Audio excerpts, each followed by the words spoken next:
नमस्कार स्टूडेंट्स, विद्यार्थी मित्रों। जैसा कि आप जानते हैं कि हिंदी में हमने व्याकरण विभाग से संज्ञा, सर्वनाम, विशेषण आदि व्याकरण के बारे में हमने जाना था। आज हम व्याकरण के एक नए टॉपिक को जानेंगे जिसका नाम है मुहावरे।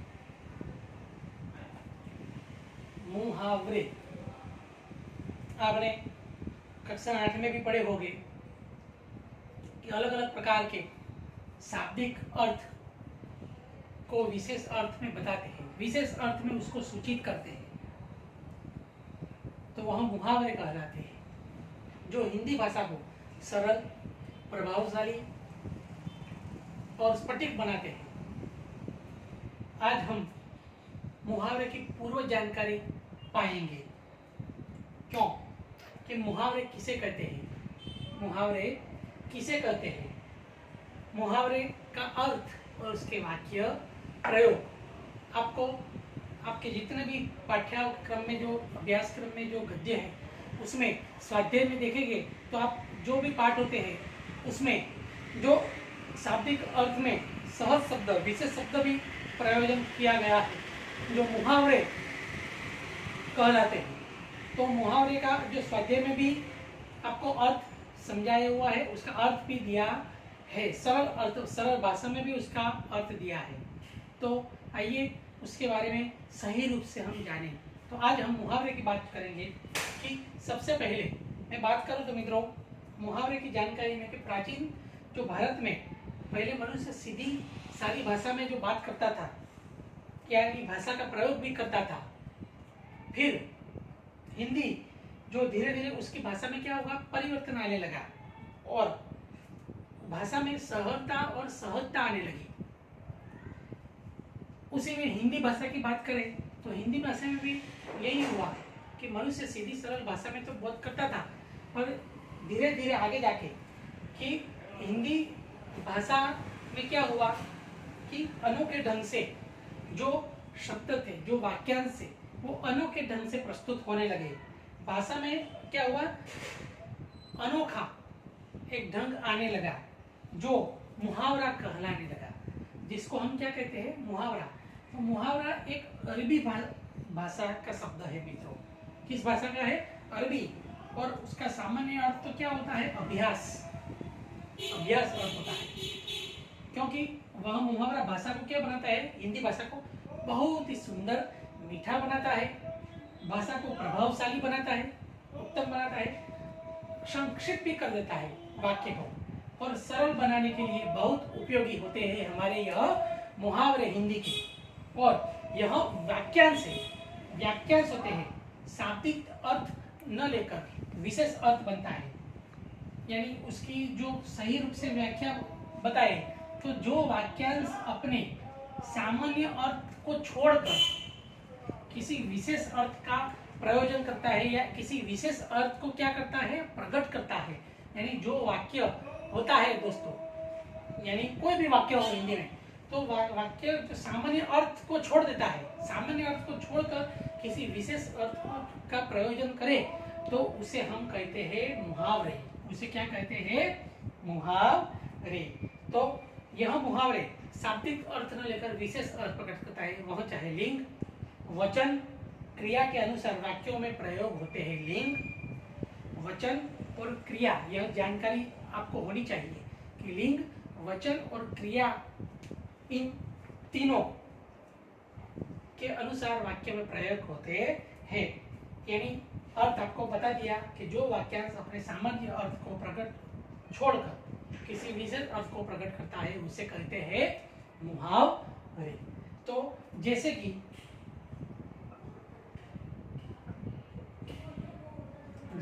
आप एक उदाहरण दूं मैं आपको, श्री गणेश होना, यानी नया, यानी प्रारंभ करना। तो यह जो प्रारंभ करना है वह क्या है, सामान्य अर्थ है कि आज मैंने नया कार्य प्रारंभ किया। तो यह जो सरल वाक्य है दोस्तों कि आज मैंने नया कार्य प्रारंभ किया, पर उसको विशेष अर्थ में भी बताऊं तो आज मैंने नए कार्य का क्या किया, श्री गणेश किया। यानी मनुष्य हर एक जो अपना पहला कार्य करता है या नए अच्छे कोई कार्य करता है तो वह क्या बोलते हैं कई बार कि आज चलो नया कार्य करें या आज चलो नए कार्य का श्री गणेश हुआ। तो ऐसे शाब्दिक अर्थ यानी ऐसे सरल वाक्य को क्या सामान्य अर्थ न लेकर एक विशेष अर्थ प्रकट करते हैं। तो यह एक उदाहरण आपको दिया और मैं कुछ उदाहरण दूं तो सरल अर्थ वाले वाक्य और दूसरे मुहावरे और मुहावरेदार वाक्य।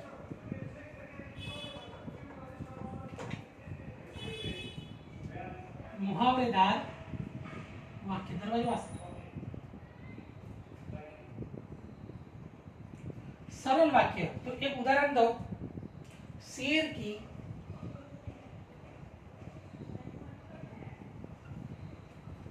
दहाड़, शेर की दहाड़ सुनकर यात्री बहुत डर गए।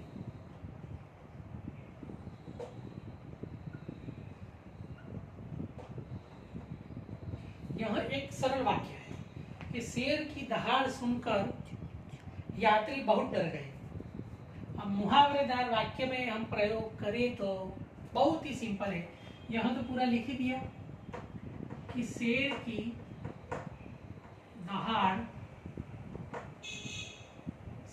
दहाड़ सुनकर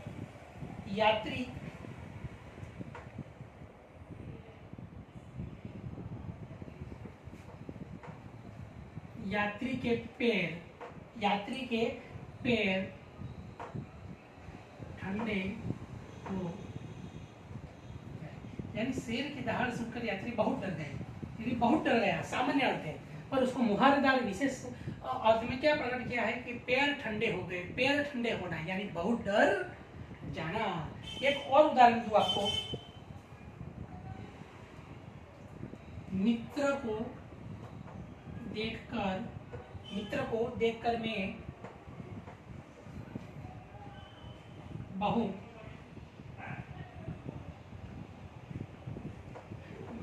देखकर मैं बहुत प्रसन्न हुआ। तो मुहावरेदार वाक्य में बात करें कि मित्र को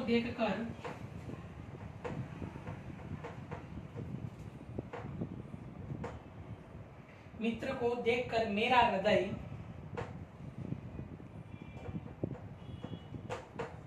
खिल गया। यानी मित्र को देखकर मैं बहुत प्रसन्न हुआ सामान्य अर्थ है। तो मुहावरेदार वाक्य कैसे होगा, वाक्य प्रयोग कि मित्र को देखकर मेरा हृदय खिल गया, यानी हृदय खिल जाना, यानी उसका अर्थ क्या है, बहुत प्रसन्न होना।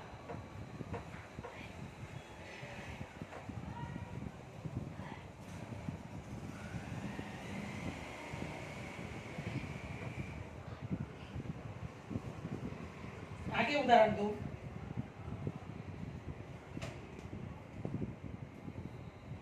कल मामा जी की मृत्यु हो गई।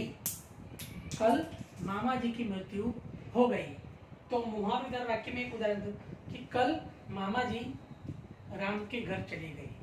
राम के घर यानी कोई राम नहीं, ईश्वर के घर, यानी उनका स्वर्गवास हो गया, यानी ऐसा सामान्य अर्थ प्रकट होता है। आगे बात करें मुहावरे किन शब्दों से बनते हैं। पहले मुहावरे मित्रों अलग अलग शब्द से बनते हैं।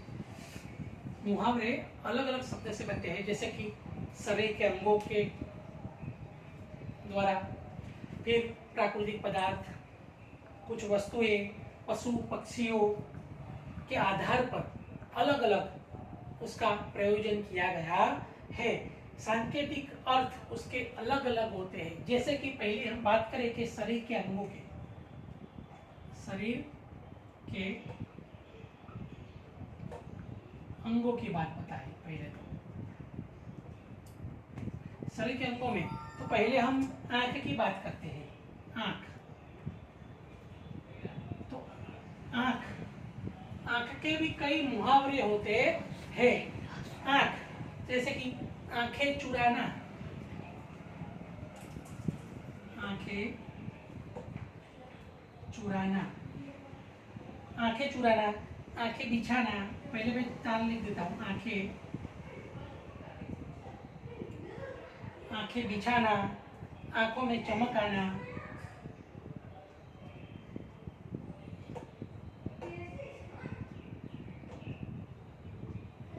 तो यह मैंने आपको 3 उदाहरण दिए आंखें कि आंखें चुराना यानी अपने को छिपाना,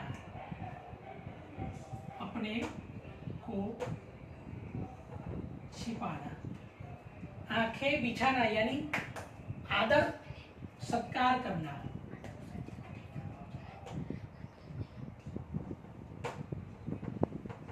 आदर सत्कार करना। फिर आपको अंत में दिया आंखों में चमक आना यानी चमक आ गई यानी प्रसन्न होना।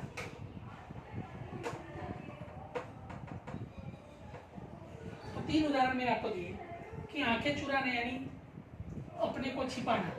कई बार हम लज्जित हो जाते तो आंखें नीचे कर देते हैं यानी शर्म आ जाती है, यानी आपको अपने को छिपा देते हैं। आदर सत्कार करना यानी आंखें बिछाना कि किसी हाँ कोई आए तो हम मेहमान को पहले मेहमान को आए देखकर हम कैसे करते थे कि आदर सत्कार करते थे, यानी आंखें उसको यानी किसी की राह देखते तो उस समय हम आंखें बिछा कर बैठते यानी उनका आदर सत्कार करने के लिए हम पहले भावुक रहते। आंखों में चमक आना यानी प्रसन्न होना, जब हम प्रसन्न हो जाते हैं, कई बार हमारी कोई वस्तु मिलती है या कई बार कोई नई चीज हमें मिलती है तो हम कितने प्रसन्न हो जाते हैं, यानी उस समय हमें आंखों में क्या आ जाती है, हमारे चमक आ जाती है। फिर नाक का उदाहरण दे पहले, नाक, नाक याद रखें, नाक तो नाक करना या नाक में दम करना, नाक में दम करना यानी बहुत तंग करना।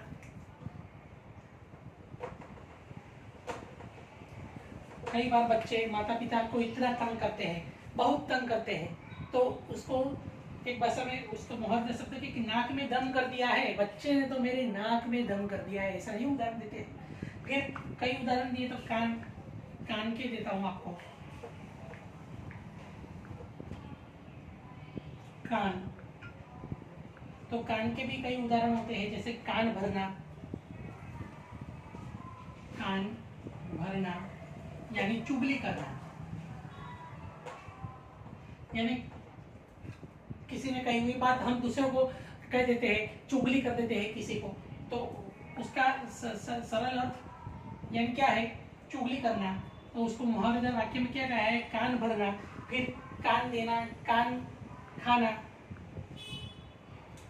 कान खाना, कान खाना यानी कांड की बात नहीं कि खाने की बात नहीं कि बहुत बोलना। कई बार हम इतना बोल बोल करते हैं तो दूसरे लोग भी कंटाल जाते हैं, हमसे परेशान हो जाते हैं, तो हम क्या कहते हैं कि तुम कान मत खाओ, यानी बहुत तुम मत बोलो, हम ऐसा भी कहते हैं।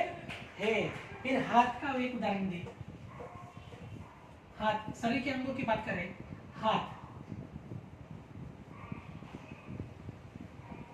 हाथ की बात करें तो हाथ आना,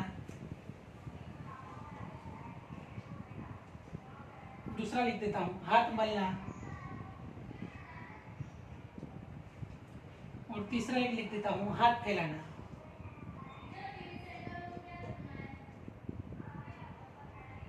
तो यहाँ तीनों के अर्थ शाब्दिक आपको बताओ कि मिलना, कि हाथ आना यानी कई बार कोई वस्तु खो जाती है हमसे, तो हम कहते हैं कि मिल गई, तो उसको विशेष अर्थ में कहते हैं कि हाथ आ गई, हाथ आना। फिर हाथ मलना यानी ऐसे मलने की बात नहीं, पछतावा होना, पछतावा। कई बार हमारा स्वभाव के कारण हम कई बार किसी दूसरे को इतना गलत बोल देते हैं, और गलत बोलने के कारण हम दुखी भी कई बार होते हैं और मन में पछतावा भी करते हैं, यानी पछतावा होना यानी क्या, कि हाथ मलना विशेष रूप से अर्थ बताया है। फिर हाथ फैलाना यानी हम मदद मांगना। कई बार हम किसी के सामने हाथ फैलाते हैं यानी मांगते हैं, मांगना यानी मदद मांगना। क्या बात बताइए, मदद मांगना सरल अर्थ है, पर उसको सहज अर्थ से क्या दिया है कि हाथ फैलाना किसी के सामने। फिर दांत, दांत के एक अंग की बात करें, दांत, दांत तो दांत काटना, दांतों तले उंगली दबा देना, दांतों तले उंगली, दांतों तले उंगली दबाना यानी चकित होना, आश्चर्यचकित हो जाते हैं कि दांतों तले उंगली दबा दी। कई बार अब इतने भावुक हो जाते हैं। फिर सिर की बात करें तो सिर उठना यानी बगावत करना, सिर पकड़कर बैठना यानी पछतावा होना। आगे बात बताइए, ऐसे कई उदाहरण जो होते हैं। मुंह के भी होते हैं, मुंह के भी उदाहरण दिए कि मुंह में पानी भरना यानी जी ललचाना, मुंह बंद करना यानी चुप कर देना। ऐसे कई मित्र उदाहरण दिए गए। अन्य कुछ मुहावरे की बात करें तो आंख बबूला होना, आंख बबूला यानी बहुत गुस्सा होना। शब्द क्या है, बहुत गुस्सा होना। फिर उदाहरण दे, अपना उल्लू सीधा करना, अपना उल्लू सीधा करना। तो अपना मतलब निकालना, मतलब कि मतलब निकालना।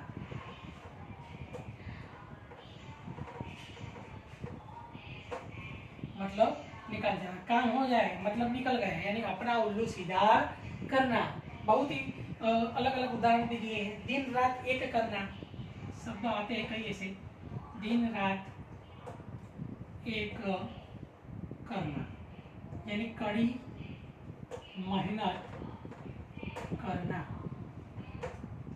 कि हम कड़ी मेहनत करते हैं तभी हमें सफलता मिलती है, यानी हम दिन रात एक करें, जो उसका विशेष अर्थ यहाँ प्रदान किया गया है।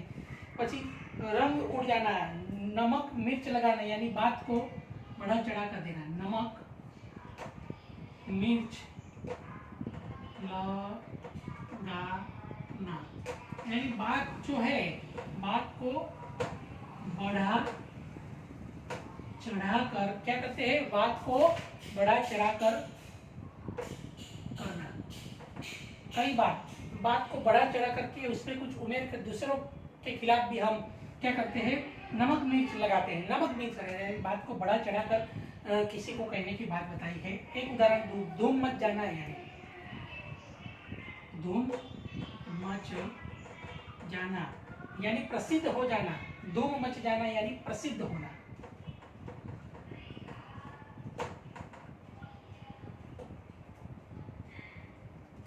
परीक्षा में अव्वल नंबर आता है तो हम पूरे गांव में यानी पूरे सेंटर में या पूरे जिले में जब हमारा नाम फर्स्ट नंबर पे आता है बोर्ड की कक्षा में, तो हम क्या होते हैं, पूरे शहर यानी पूरे राज्य में यानी पूरे प्रदेश में हम प्रसिद्ध हो जाते हैं।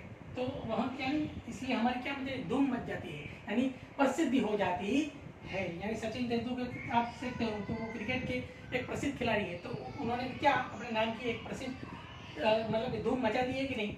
दाल में काला होना, दाल में काला होना। कई बार कहते हैं कि दाल में कुछ काला हो गया है, दाल कुछ काली हो गई है। दाल में काला होना का अर्थ है कुछ गड़बड़ होना।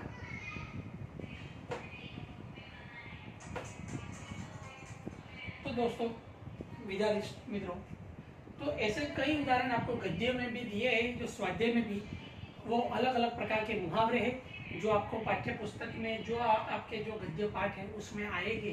तो मैंने आपको यह समझा है कि यानी कोई भी सरल शब्द जो भी वाक्य हो, सरल अर्थ का विशेष अर्थ जो प्रकट करता है वो है मुहावरे। तो मैंने आज जो पढ़ा है वो ध्यान से आपने ध्यान से सुना होगा और उसके समझने की कोशिश की होगी। तो उस प्रकार आपको स्वाध्याय में भी अलग अलग प्रकार के जो मुहावरे आएंगे वो आपको लिखने हैं। आज इतना, अब दूसरे दिन नया व्याकरण सीखेंगे। Thank you.